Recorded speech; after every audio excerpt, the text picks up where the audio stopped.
Welcome to the Hockey Writers Prospect Corner, a show with our top prospects writing crew, bringing you the latest news, analysis, scouting reports, mocks, rankings, and much more. From the World Juniors to the NHL Draft floor, from the farm to the NHL, our team covers everything that happens in the world of prospects. So sit back, grab a notebook, and get ready for Prospect Corner.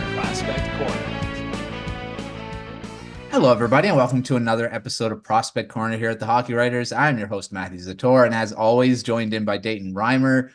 Dayton, how's it going? We don't have Peter again this week, but he'll hopefully be back next week. We're going to continue our feature profiles. We're going to talk about the WHL and OHL playoffs. How's it going? It's good. I feel like I mentioned the weather a lot, but it's finally warming up. So we got like a plus 18 day today for Celsius. If I don't know how many American viewers we have, but I'm sure there's some. Oh yeah. No, it's been a really nice day. So have a little bit of a break from work and get to hang out. Yeah. There you go. Yeah, it's been pretty nice around where I'm living too. It's been a little mild. It's not been cold. So that's nice, but it's been a crazy day for me of everything going on, but we're gonna talk prospects. That's always fun. So let's start. I want to start with the NCAA signings. There's a few signings that have happened, and this is when usually the time of year where all this happens, because you got all these universities and colleges ending their seasons, and there's just a handful kind of still playing the championship games and all that. So a lot of them have finished now, and this is where a lot of these guys either sign ELCs or undrafted NCAA players start signing as well. Let's start. I want to start with one because, Canadian team, Toronto Maple Leafs, signed Jacob Quillan. Hopefully I'm saying his name right. What do you think about that signing? I mean, he was one of the top guys. A lot of people were surprised that the Maple Leafs got him, because usually these guys go to more, I don't know if Maple Leafs they are a high profile team, but a lot of the time they're going to, it seems like the Rangers sign a lot of these NCAA guys. The Canucks have actually signed a lot of guys lately from the NCAA. So what did you think about him going to Toronto? I think that's a great pickup for the Leafs. I read one article about how he might have a higher potential than a teammate who still is yet to sign. Is it Colin? Yeah, Colin Graf. Yeah. So really interesting upside for Jacob here. I wonder if he is maybe a bit of an anomaly for NCAA forwards because he is Canadian. He's from Dartmouth. Yeah. So, you can't really escape the Maple Leaf draw if you are from Canada, especially the East. In the West, it's a little less pervasive, but there's still a lot of fans out here. It's a big team for a reason. So no, I think that's a really good pickup for them. For a Senators writer, I don't love it, but they got a great prospect. Seems like he's really on track to do something. Yeah, I did a little bit of research into him because I wrote the news piece when he first signed, and that he's a very high motor. He's a centerman. So 6 feet, not overly big, but 6 feet's not small, but again, it's not 6'4" or anything like that. He's got high motor. He's great in front of the net. Lots of upside. And Colin Graf is going to be signed here at some point too, and he's one of the higher end free agents. So for Quillan to go to the Maple Leafs, he's probably going to have a good chance in the future pretty soon. He'll be with the Marlies for the rest of the season. He won't be playing with the Maple Leafs yet. But next season, he'll have a chance. They're sent down the middle for prospects. I can't really pick one that I'm kind of really excited about for the Maple Leafs. They do got great centers in the NHL right now, and John Tavares, Austin Matthews. But coming up, I can't really pinpoint a guy that I'm really excited that they're going to be able to replace Matthews or one of those guys later on. Not saying Quillan will do that either, but he does have a lot of upside, and we'll see where it goes from there. Another guy, Scott Morrow, just signed with Carolina Hurricanes. Not an undrafted guy. He was actually drafted. But what do you think about him potentially? I don't know. He won't join the Hurricanes right away here. He'll be again in the minors. But what do you think about that? Yeah, no, that's another good prospect. He was a second round pick in 2021. Spent 3 years with UMass, had 30 points this year, 31 last year. He's a very solid defenseman. Yeah, good skater, good agility. He I see on one of his prospect reports here, he embarrasses defenders as a defenseman. So he's got a great offensive mind for playing on the blue line. So, yeah, like how many times have we mentioned, or at least someone mentioned, that the Hurricanes keep stealing guys Yeah. in the later rounds of the draft? He's another one. It's a really, really good player who probably went too low. I don't remember exactly where he was projected, but okay, no, he was right around where he was projected. Now that I see that, but yeah, no, great, great little player. 6'2", not little. 21 years old. That to me, that's like young, right? Oh, yeah. And right shot, which is going to make him a very usable player in the near future. Yeah, I mean, I've liked Scott Morrow for a while, and I always pinpoint these guys, but I always pick whenever there's Canucks rumors around these teams. And Morrow is always, if the Hurricanes were discussing the Canucks rumor, like Scott Morrow has to be part of this. And then there's a reason why. He is a very high end defenseman. He wasn't drafted really high, but very skilled, and he had really good NCAA career. So we'll see what he does in the AHL, and I don't know about the NHL yet because the Hurricanes are pretty deep on defense. But he'll have a chance, and we'll see where he goes and how he plays in the AHL next season. And yeah, it is interesting because I believe the Hurricanes don't have. Do they have an affiliate?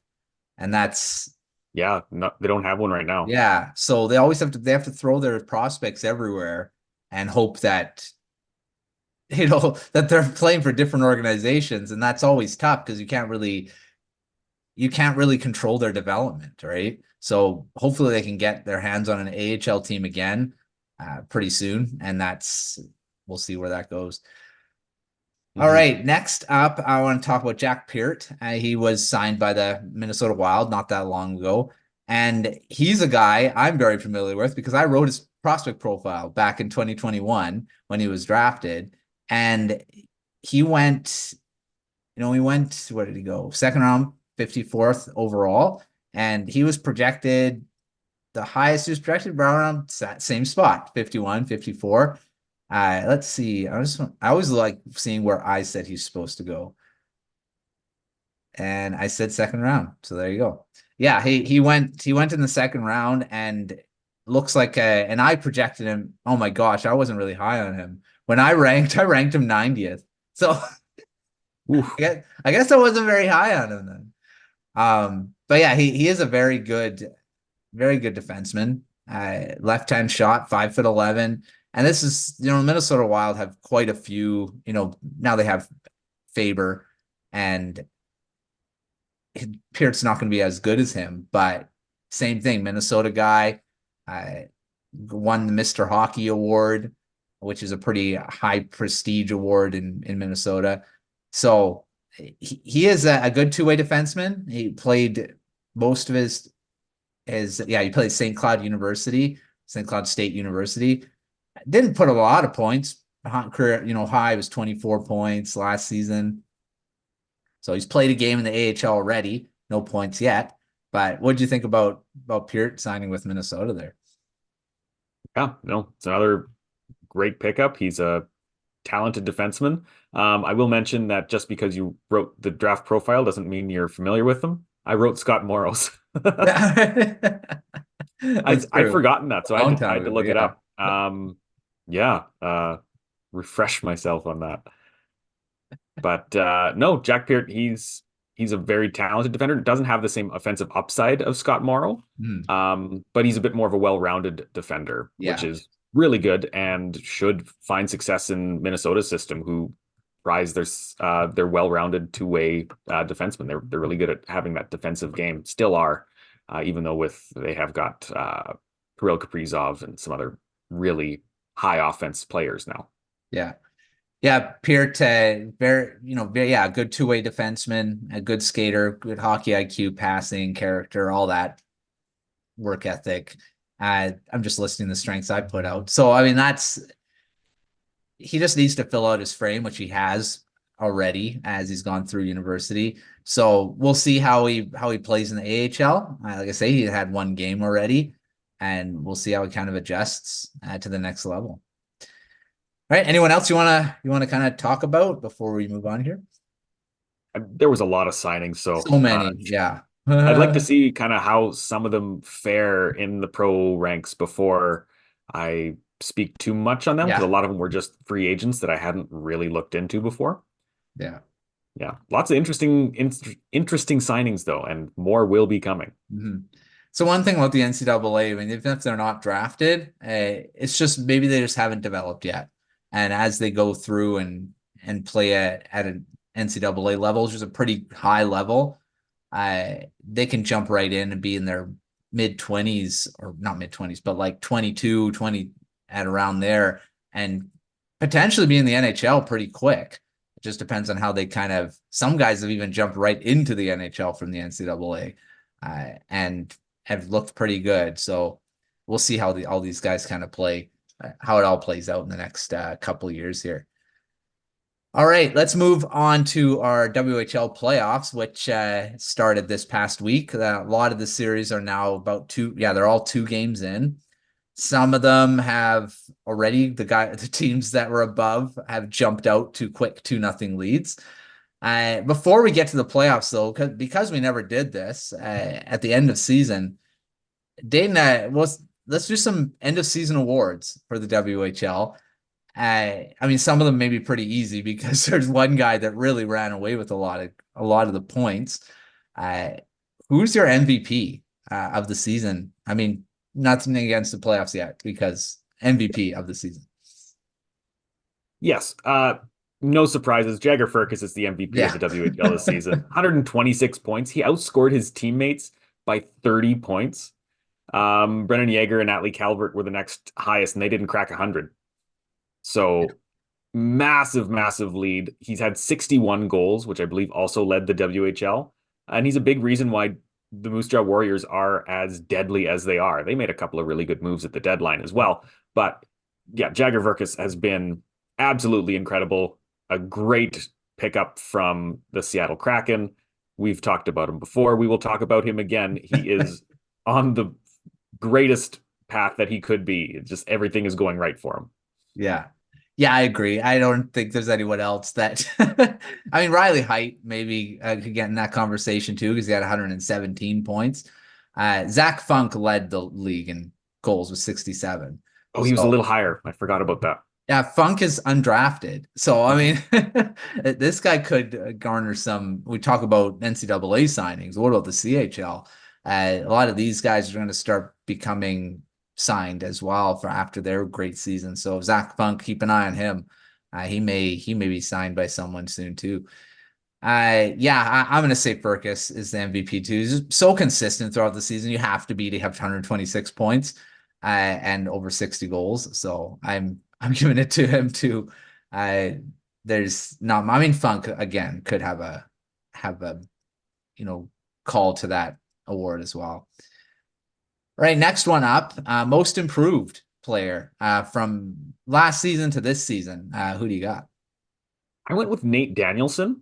So last year he was a good player, right? 78 points in 68 games, 9th overall pick from the Detroit Red Wings, which some at the time thought maybe that was a little high. There's no question that it was the perfect spot for him to go. Like, he's a very intelligent center, very defensively capable. But this year, he was traded to the Portland Winterhawks and didn't even get on the first line. That's already been taken care of by James Steffen in the center. So second line, he's put up 41 points in the last 28 games, which is a 100-point pace. This guy is on fire with the Winterhawks.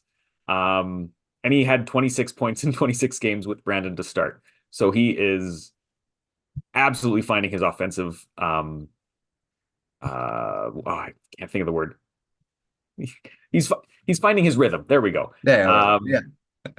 And is going to make the Portland Winterhawks a really, really tough team to play against in the playoffs. He already has done that, which we'll get to in a little bit. We can talk about more of them later. But yeah, no, I think he's taken some really, really big steps forward. Arguably more than any of the other top prospects for this league. Mm-hmm. Yeah, I Nate Danielson, I love that pickup. I mean, I know there were some people who are going, I don't know about them drafting him that high, but I was hoping the Canucks would have got him if they didn't go for Verlander. Danielson was drafted ahead of him, but he was supposed to go in that range, and he was one of my targets for the Canucks at that point, and he would have been a good replacement for Bo Horvat because he's a similar type player. So yeah, I think the Red Wings made a great pickup, and he's showcasing why that they did. They made the right choice there. All right, I'm gonna go with Connor Geekie as most improved because he really threw. He had 35 goals last season, but he's got now between the Swift Current and the Wenatchee Wild, he's got over 100 points, or almost 100 points. He's got 99, or finished with 99. Forgetting the season's over. And he's looked a lot better. He's not riding any coattails. He actually, when Matt Savoy wasn't there, he was leading the charge. So he was traded to the Swift Current Broncos, right? Mm-hmm. So when he was with Wenatchee, and Savoy wasn't, he was the leader, and that really stood out to me. And this is where the Arizona Coyotes, they just got embarrassment of riches really down the middle. They've got already Logan Cooley, and now they have, they're going to have Connor Geekie coming up pretty soon. And who knows who they're going to draft this year. I don't think they're going to draft a center, probably a defenseman. So that's a pretty good 1-2 punch if Geekie can, he's 6'4", 197, pretty big center, to be on your second line and to be together with Cooley. Yeah, Geekie's my most improved. He didn't jump a huge amount from his 77 points he had last season, but pretty good jump. And just his overall development, I think, has really impressed me leadership wise. From it's not just because Savoy wasn't there, he could have dropped off, but he stepped it up. So that's a good sign for the Coyotes. All right, top player to watch for the 2024 draft. Now, there's quite a few from the WHL that are going to be in this draft. Who should everyone kind of be watching the most from this league? Yeah, there is a lot of guys to keep an eye on. I'm going to be closely watching Berkeley Catton. He's supposed to be, I think, a top 5 pick. He finished 4th in points with 116. He had 54 goals. So that was third overall. He is just such a smooth skater, a smooth playmaker. Everything he does looks so easy. Mm-hmm. I just wonder if he's going to hit that or get the Zach Benson treatment. He is under 6 feet. He's not quite as small as Zach Benson, who is, I think, 5'8", 5'9", right around there.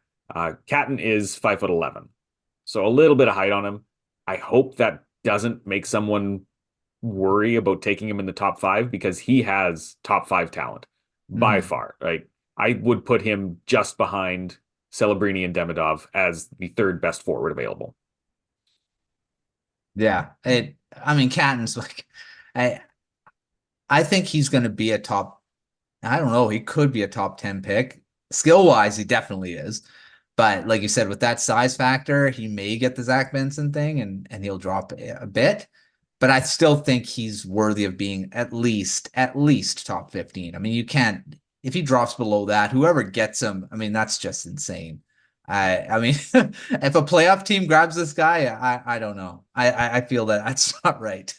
No, that would be insane. So he is a big prospect to watch for this draft for sure.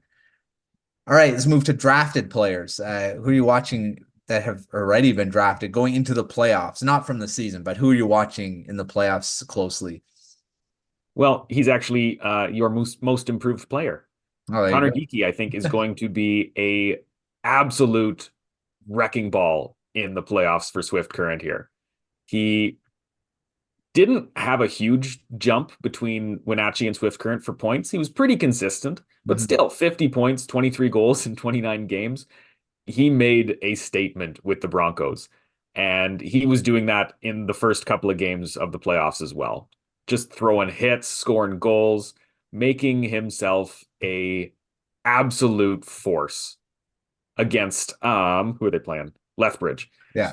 And Lethbridge doesn't have the same offensive firepower, especially with Marquez sitting out. He hasn't played the first two games, and I'm not sure why. I didn't see any news. And he's one of their top players. But no, if Swift Current is making a big run, Geeky is going to be a major part of that. Yeah, and that's the consistency between moving teams. I mean, sometimes these guys they kind of maybe drop off. Who knows? I mean, going from maybe he was one of the bigger players on the other team, and you move to a team that has some other good players that he may drop off, but he didn't. He played around the same, and that's all you can really ask for. And yeah, I'm impressed. I've been impressed with him too. Well, I've already said that, right? All right. Let's move to the actual playoffs now and talk about some of the series. And I'll just kind of looking at what has happened so far. I say a few teams already jumped out to 2-0 leads. You got Saskatoon Blades, Prince Albert Raiders. Their series is tied at 1. Broncos have jumped out to a 2-0 lead over the Hurricanes. Warriors up 2-0 over the Brandon Wheat Kings. You got the Medicine Hat Tigers tied with the Red Deer Rebels at 1 game apiece. You got Prince George Cougars up 2-0 over the Spokane Chiefs. Portland Winterhawks up 2-0 over the Victoria Royals. And you got tie series between the Everett Silvertips, Vancouver Giants, and the Wenatchee Wild and Kelowna Rockets. I'm watching Andrew Cristall for the Rockets in this playoffs because he's jumped over 100 points in the regular season. We talked about him a lot at the draft coverage last season of where he should go, and he dropped into the second round for some odd reason. He is really talented, and the Capitals getting him where they did, super steal, really big steal there, and he's showing why he should have been drafted in the first round. So I'm watching him, and he's now with the Rockets tied in that series. Who has impressed you so far in the playoffs? So right now, I mean, like I say, none of the teams have really. I mean, up 2-0, I guess that's a pretty big jump already. But anyone that's really impressed you so far, very early on here? Yeah, a couple of guys already have hot hat tricks. So Tariq Parasik had a hat trick in game 1. And speaking of, the Prince George Cougars are incredibly dangerous. They are taking no prisoners this year. Just jumping out to a 2-0 lead. Riley Height already has 5 assists. Like, this is a team that is just gonna outscore you. They don't need to have the best goaltending. They don't need to have the best defense. They're just going to put in 7 goals while you try to score 5, and you can't because that's a lot of goals. Very, very dangerous team. I'm interested to see how far they go, though. If they hit a really defensive team, they might struggle a bit. TJ Ginla also had a hat trick game 1, just showing that he is pretty much guaranteed for a top 15 pick. Such a good goal scorer, really, really smart player. Love his skating. Not quite as physical or as strong as his dad was, who was more of a power forward. Again, Tej is a bit more of a sniper, and I think that's okay. There's still that incredible work ethic that he has. But I think I'm most impressed with Swift Current's goaltender, Reed Dick, who put a shutout up game 1. And I believe still had around 25, 30 shots. He was making sure that the Broncos, who they have been a really strong team, but he is needing to stand on his head if he's going to beat the Hurricanes. And he showed that he can be that top goaltender. He was one of the better ones throughout the season, is so far probably the best in the playoffs now. Yeah, I was going to mention again, yeah, those hat tricks right away. I mean, I and that's he may jump. I mean, the thing is about the playoffs, you're going to have guys that may increase their stock moving into the draft because high pressure. They jump to the occasion and kind of outplay some of their drafted guys, the guys that have been drafted already that should be the leaders. That's going to be huge. And again, like getting a hat trick right away, that's it's a pretty big statement early on. So, yeah, Parasek 4 goals already in 2 games. That's a pretty good jump too. Yeah, a few players already have 5 assists. Like I said, Height Danielson already 5 points in 2 games. Talked about him already. Yeah, lots of good performances to start out, and that's we'll see how if they can continue it throughout and see if some of these series can go to 7 because few of them are not looking that way so far. Are you surprised with anything yet? I mean, the 2-0 leads are all higher seeds getting them, so there's no upset so far. Are you any surprised by anything in the first 2? Yeah, a couple of things stuck out. Saskatoon, the top-ranked team in the league, lost their opening game to the 8th-ranked Prince Albert Raiders. Oh, there you go. And it wasn't even like they blew a lead or anything. They just like third or second period let in 3 goals and couldn't recover, which is not the Blades that we've seen throughout this season. Now, game 2 happened and it was much more typical Blades. I think they kind of got out their first game jitters because this is an experienced team that's supposed to win the whole thing. That's what they're built to do. Prince Albert's goaltender, though, Max Hildebrandt, really stood on his head, stopped 41 of 44 shots in that first game. So, yeah, I didn't see that one coming. That one I could have expected to see a sweep, and it won't be now. And then Medicine Hat lost their first game. Not super surprising. They are the higher ranked seed. 3rd against a 6, I believe, for Red Deer. But they let in 5 unanswered goals in that first game, which is, lost it in overtime 5-4, had a 4-0 lead. And I think that just goes to show how much playoff experience really comes into effect, even in the junior ranks. Red Deer had a decent run until they hit Saskatoon last year. And they are a tough, grinding team. It's still lots of the guys from last year. And they showed Medicine Hat, who is a more exciting team, that they have come to basically upset them. And it very well could be a big upset. Medicine Hat will be okay, though. They'll be back next year and probably a good pick to win it. They're very skilled. They built for the future. But no, those were 2 surprises that I saw from games 1 and 2, basically. Yeah. As we're recording this, a lot of these series are going to play their 3rd game tonight. So some of that may change. I mean, some guys, some of these teams could just go up and look a lot better. But as of right now, it's, there's some interesting, I mean, sometimes it's, 1 game and then all of a sudden this team just wins 3 straight and then it's over. So, I mean, we'll see how it all goes. But the rest of them, no surprises. All the other top seeds, I mean, they're going 2-0 up. We'll see if the other teams can kind of come back from that. All right, let's do some predictions. I love doing these because we look back and you're like, oh, that was totally wrong. Or we're totally right. Who knows? So let's start with the Blades and the Prince Albert Raiders. Who do you have winning that series? Blades, easy. Initially, I was going to say it was a sweep, but they lost that first game. So I'm going to say 5 games. I don't think they lose another one against the Raiders. The Raiders just don't have the same firepower. And Evan Gardner has shown that he is a great, great goalie. He hasn't lost in regulation since January, by the way. And in that time, only 3 sub 920 save percentages. he's a really, really good goalie. And he wasn't in game one. Fun Oh, fact. So now he is. He started second game and they won. Surprise. yeah.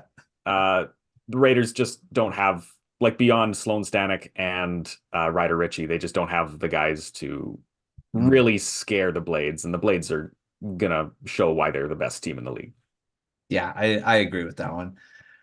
All right, Lethbridge and the Broncos. Broncos are up 2-0 in that series. Do you see it going anywhere here, or are the Broncos just going to kind of keep running away?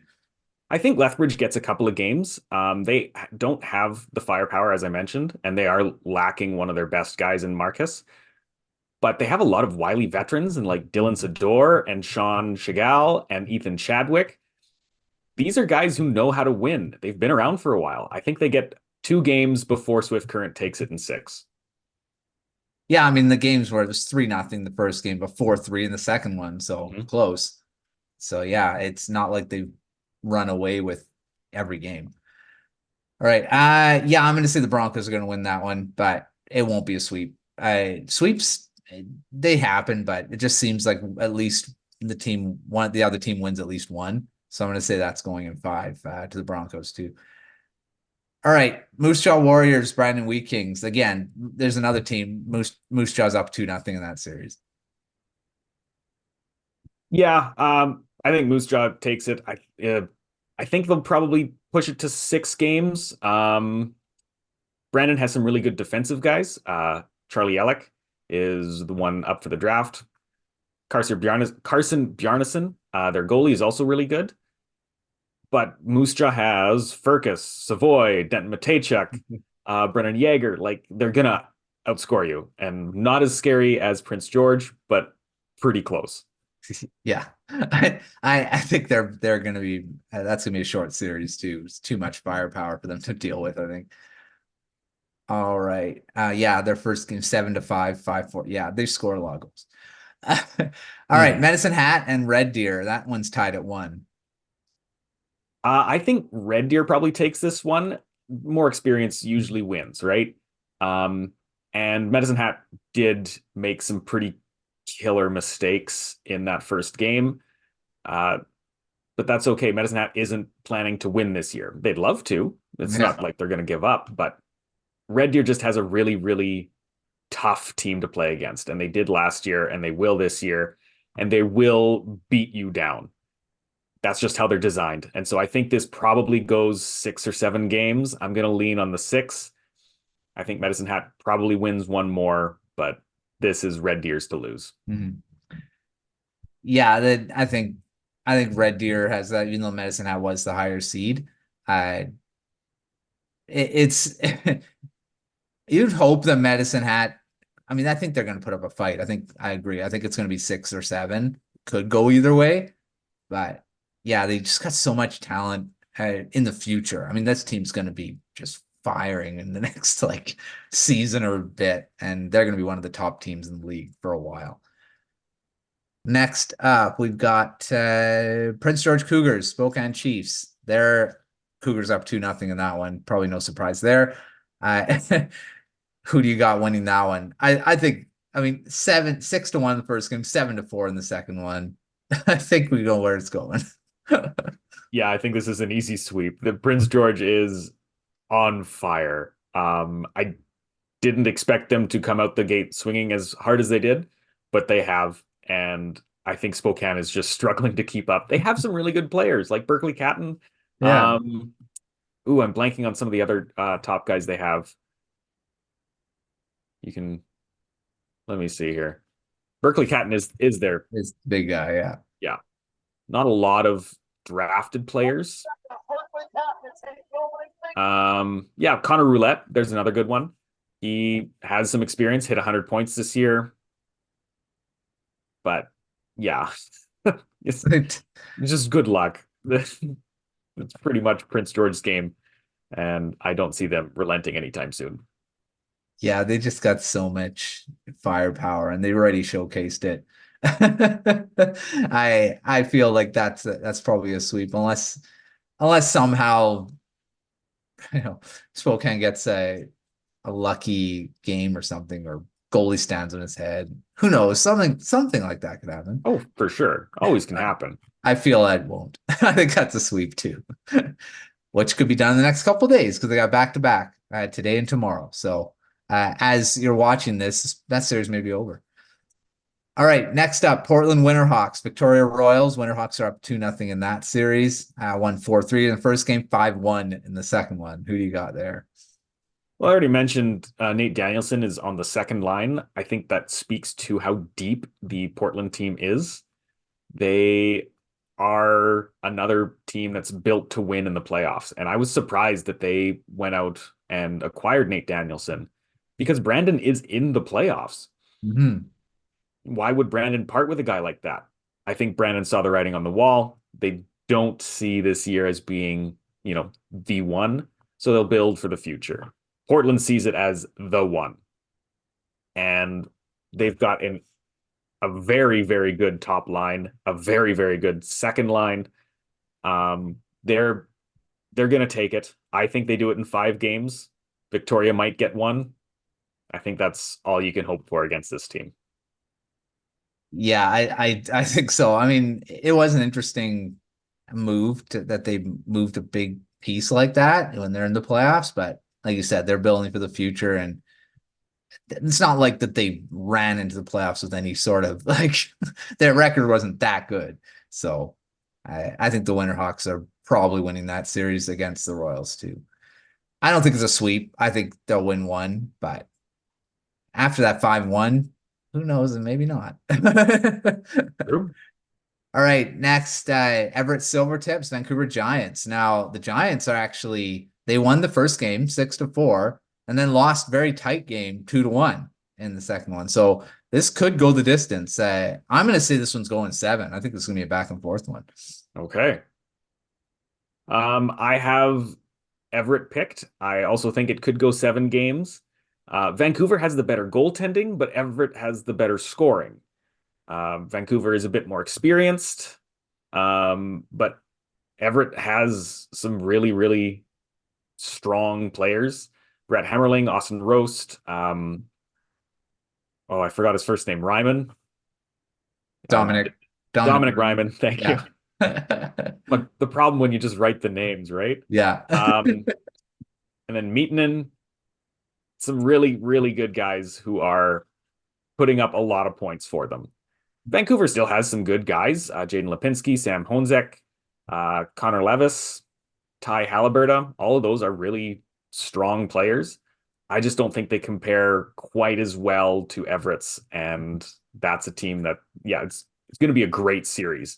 Mm-hmm. If we're going to talk about series to watch, that is one that you'd want to see because you'd get your money's worth. You'd get 7 games for sure. It's, very, very tight. Yeah, I'm hoping Halliburton gets drafted this year because he was up for the draft last year. I had him in the 6th, 7th round, but ended up going undrafted. And we'll see if someone picks him up this year. I think it's still going to be a later round pick, but hopefully he's done enough this season to warrant a pick for a team.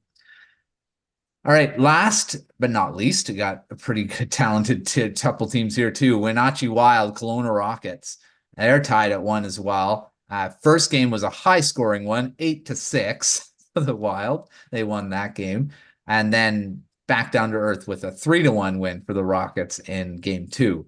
So lots of firepower on both sides. Kelowna's got Andrew Christel, who went, like we talked about earlier. I don't know. I think this one's another one I think is going to go 7. What do you got? Same. Yeah, we are on the same page today. That's great.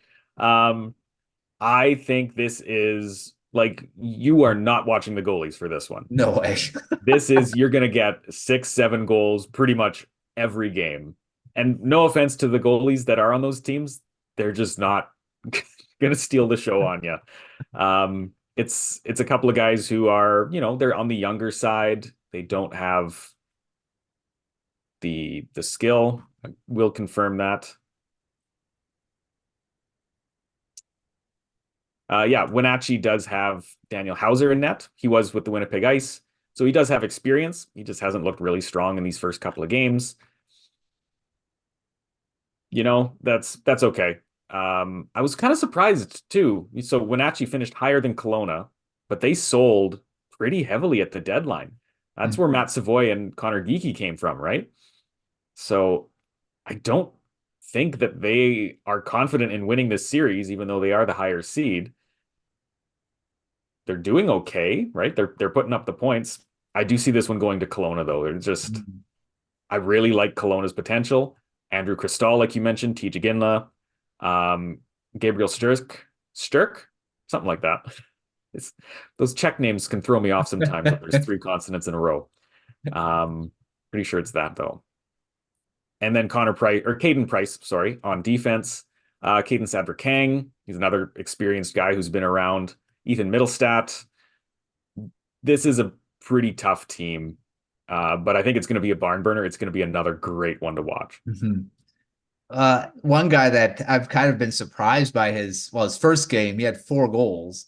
This, Briley Wood, never heard of him before. Last season didn't play in the WHL very much. He had played 13 games, had a couple goals.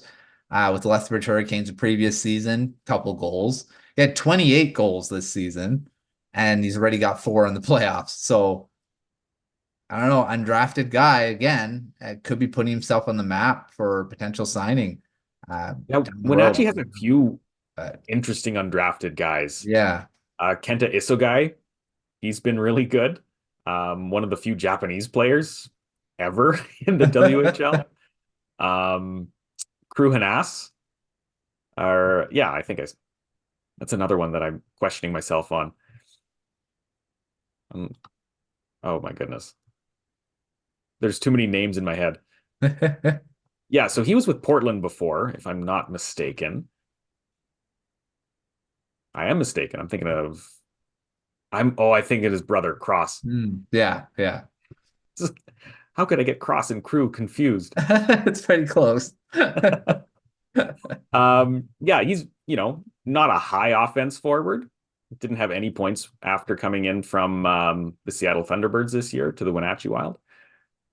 But he has, some interesting upside. Yeah, very, very interesting series. I think I could probably leave it at that. It's going to be really great. It's going to go 7, I think, too. And like I said, so they have Graham Sword as well. We've talked about him. Yeah. They've got some interesting guys, and they could have had even more if they wouldn't have traded them all. But I guess they feel they could still have a chance. And so far, so good. So we'll see what the rest of the series has in store. All right. Well, that's the WHL. We kind of pretty much highlighted the 2 series we're going to be watching, and that's the last 2 we just talked about. So I think those are going to be the more interesting ones. The rest of them, I think, are going to be pretty quickly done. Like we were talking about, maybe going 5 or 6, but these 2 I think are going 7, and we'll find out. We'll do a bit of an update next week before we talk about the OHL and where that's going.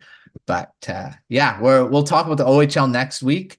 But that's the WHL. We'll see how all those series are playing out. Some of them may be over, which very possible, because some of them they're playing their next 2 games over the next couple days, and some of them could be sweeps already. So we'll find out. All right, last 2. Let's talk about our profile of the week at the Hockey Writers. It doesn't have to be from this past week. We had a ton published in the week before that, not as many this week, but we got a lot of the top players now covered. Who are you highlighting this week? I'm going to highlight Michael Brandsegg-Nygard, the Norwegian who is set to set a record for the highest Norwegian ever drafted. Not a difficult thing to overcome. Do you have any idea who the highest Norwegian was drafted before that? My gosh, it's blanking. I don't know. Well, it's okay if you don't know it. He never made the NHL. Oh, there you go. Probably Marius Holtet. Nope. Holtet. It sounds familiar, but I don't really know. He was a Dallas Stars pick in 2002, 42nd overall. That's as high as a Norwegian has ever gone. Brandsegg-Nygard should go top 15. Oh, yeah. And if he falls out of that, I would be surprised. He is a fantastic, like, just energy guy, such a high motor. And I think that really is shone a little bit in the World Juniors, but really in Sweden's Allsvenskan, where he's been playing most of the year. He's comparable to TJ Ginla, who we talked about previously, where he's always all over the puck, never gives up, no matter the odds. He's always in your face. He's really, really competitive. Has a decent physical game too, which you can't always say about some of the European guys coming over. But this guy has it. He doesn't ever back down. He engages in the corners. He's, on the side of the boards. He's in the middle of the ice. He's got good quickness too. Good wrist shot. I think he could be one of the better power forwards of this draft class. He has some really good offensive upside. Of course, it's a little bit difficult to tell. He's been a little bit back and forth between the J20 and the Allsvenskan, but both of those have looked solid. The profile was written by Jesse Corville Lynch. Did a really good job. He's right there with me around that 11-15 mark. Says he could slip up into the 7-10. I think I agree with that.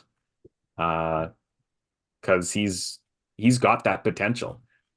And he's got some decent size too. 6'1", 198. He's solid. And plays the wing. Who can't use more wingers? Yeah. Especially right wingers. I find that is kind of a gap in a lot of teams. And speaking from experience, the Senators don't have a lot of great right wingers in their prospect pool. They've been focusing on other areas. I think it's an easy area to forget. Oh, we'll just move someone else over there. This guy would be a top prospect in a lot of teams, I think. Yeah, I've mentioned Brandsegg-Nygard quite a bit too, and I think he really fits the mold of a player I like. One of those, high energy. He's really well-rounded already. I think he could jump into the NHL a lot sooner than a lot of other guys because of that.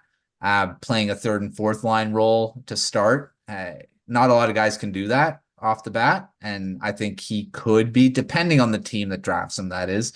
I mean, some teams aren't really easy to put guys in the NHL, even if they have a bit of a really good, like Marco Kasper, not in the NHL yet. I think he could be, just because of the way his two-way games already. I think Nate Danielson's another one that's going to be in the NHL a lot sooner because of that too. So I think Brandsegg-Nygard is going to be another one that's going to fall into that. The Red Wings could actually draft him. I mean, he's could go around where they're going to be. That would be a great pickup by him. It feels like a Red Wings pick though, doesn't it? It does. Yeah. So who knows? We'll see where he goes. The Red Wings are going to be picking in that range. Even if they don't make the playoffs, they will definitely. If they do, who knows where that will fall, because everything gets messed around when the playoffs start. All right, mine is going to be a goaltender, the only goalie that we have already on the site, and they deserve to be highlighted because goalies don't usually, especially in this year's draft, there's not a lot of them that are high end. This is Carter George. Potentially could be drafted in the end of the second round. He's kind of ranked around there. Peter's got him at 58th. Logan's got him at 82nd. That's into the third round now. For Andrew Forbes has a 91st, again, third round. Bob McKenzie, 70th. So that's like, I'm trying to think. That's beginning of the third round. So yeah, there's a few outlets that got him at the 60 range. So he's going to go around there. But he's one of those goaltenders that are undersized, 6'1", 182, undersized. A lot of goaltenders are 6'4" now, and I think that's why all these guys that are hovering around the 6 foot, they're like, they're a bit undersized to play in the NHL. I don't know. There's a few. I mean, UC Saros is probably, what is he? 5'11"? Yeah, 6 feet ish. Sure, he's 5'11". Yeah, 5'11". He's probably the shortest goaltender in the NHL, and he's one of the best. So size, I mean, average wise, a lot of goalies are around 6'3" ish. So 6'1", pretty good still. I mean, he's proven that size and everything, though. I mean, in this the way he's played with the Owen Sound attack. By the way, this one was written by Jordan Orth, who does cover. He doesn't cover Owen Sound, but he does cover the OHL. So he's got a lot of insight. He's watched a lot of these guys quite a bit.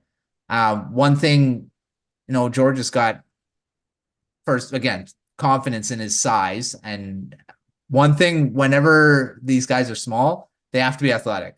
And George is. He's really quick in the crease. He's very good positionally. And again, you have to be good positionally as a small goaltender because you can give up a lot of space when you go down in the butterfly. So one thing that Jordan points out he's got problems with is his rebounds.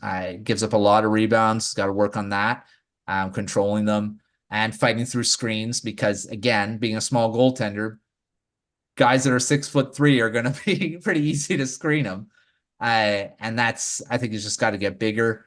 He could grow a bit. I mean, usually not at this age. They're pretty much where they're going to be, but he could get, his frame, he could fill out his frame a bit. But we'll see. We'll see if some teams kind of hesitate to draft him because of his size. But I think George is going to be one of the, maybe not the first goaltender off the board, but one of them. I think Ryerson Leanders is probably going to be, he could be the first one off. I would say so. Yeah. So George is going to be one, probably maybe 2 or 3 down the list. Like I say, second, third round, and end up being drafted around there. I don't know about his potential. I think he could be a 1A, 1B in his career. But it's really hard to project goaltenders because they take so long to develop. You got guys that are in their early 20s and they're still kind of haven't figured out the full thing for goaltenders yet. So, I mean, goalies are really hard to project. You got guys that are drafted in the 6th, 7th round becoming all-world starters. Like Lundqvist, where was he drafted? Like the 5th round or something? Something like that? 7th. Or maybe even later on, yeah. So, and look what he did in the NHL. So you can't really say that these guys are going to be good or bad at this point.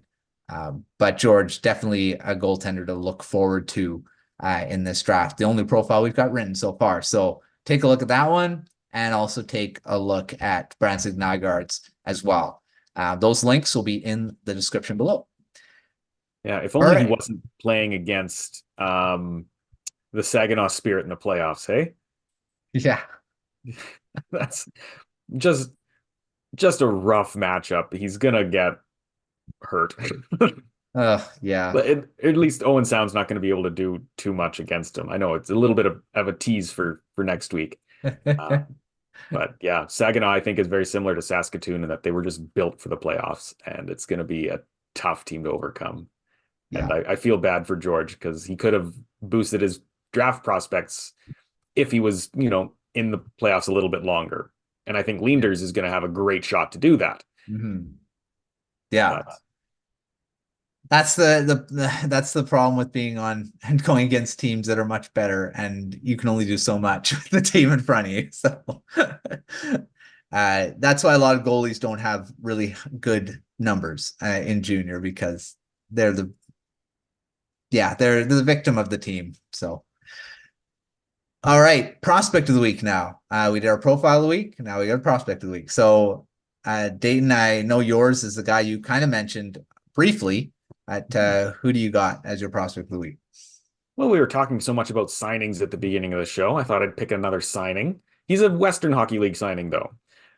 James Steffen from the Portland Winterhawks.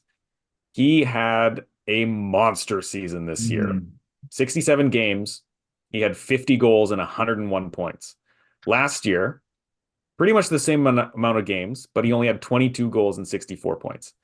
Massive, massive jump up. He's a 20-year-old, so that's expected, but you don't expect it to go that well. And it's one of those another examples of Portland being such a good team. I think he has just developed and become a much more important player than they probably expected. He's anchored that top line on the right wing, and the Edmonton Oilers gave him his entry-level contract. By the way, 4 points in the last 2 games in the playoffs, which is why I think he's also worth the prospect of the week for me. Yeah, he started off pretty quickly in the playoffs too. And I mean the Oilers, they definitely need their prospect pool isn't the deepest. So take a shot. Who knows? He could turn into be a pretty good player for him. Yeah. I'll also mention that his dad did have a memorable moment against the Oilers. Yeah. Uh, Patrick Stefan, if anyone remembers. Uh, if you don't, look it up. Patrick Stefan, Edmonton Oilers. It's Yeah, worth your that was time. wild. That one. That was... My buddy was at that game, believe it or not. Oh, he does. He's never living that down No. at all. He probably never to nonchalantly try to put a puck into an empty net. Yeah. You might as well go for the slap shot, right? Yeah, right. Shout out to Ridley Gregg. Shout out to Ridley Gregg. All right, mine is another signing, and this is NCAA. Ty Mueller, who was drafted by the Canucks this past draft, drafted in the fourth round, 105th overall in 2023. Signed his ELC not a few days ago, I believe. Out of the University of Nebraska Omaha, had 11 goals and 26 points in 40 games, 1 point better than his production last season. And he was nominated for the Hobey Baker as well. And not finalist, but he was on that big list right when they start. And that's a pretty good to be on that list because the Hobey Baker Award's the biggest award you can win in the NCAA. And he was on the list. So it's pretty good for a guy at in his end of his NCAA career. So he's joining the Abbotsford Canucks. And we'll see what he does in the AHL. The Canucks have actually signed and drafted actually a lot of NCAA players lately, and they haven't really panned out yet in the NHL. I mean, some of them are playing pretty good in the AHL. But like Hirose, Cole McWard, they had some good flashes in the NHL last season, but haven't stuck since then. You got Aiden McDonough is another one. So we'll see what Mueller can do. Very good two-way forward playing for in college there. Again, could end up being a good third and fourth line player for the Canucks in the future. He brings a lot to the table. He's got his skill sets ranges and being a very good two-way guy. So like I say, could end up in the NHL pretty soon. Does a lot of good things well. He's one of those guys that are like, does a lot of good things well, but nothing really, really good. He's not elite in any of his skills, but just good at everything. So there's places in the NHL for those guys. So especially in the bottom six. So Mueller's my prospect of the week, just stepping up to the next level in his professional development here.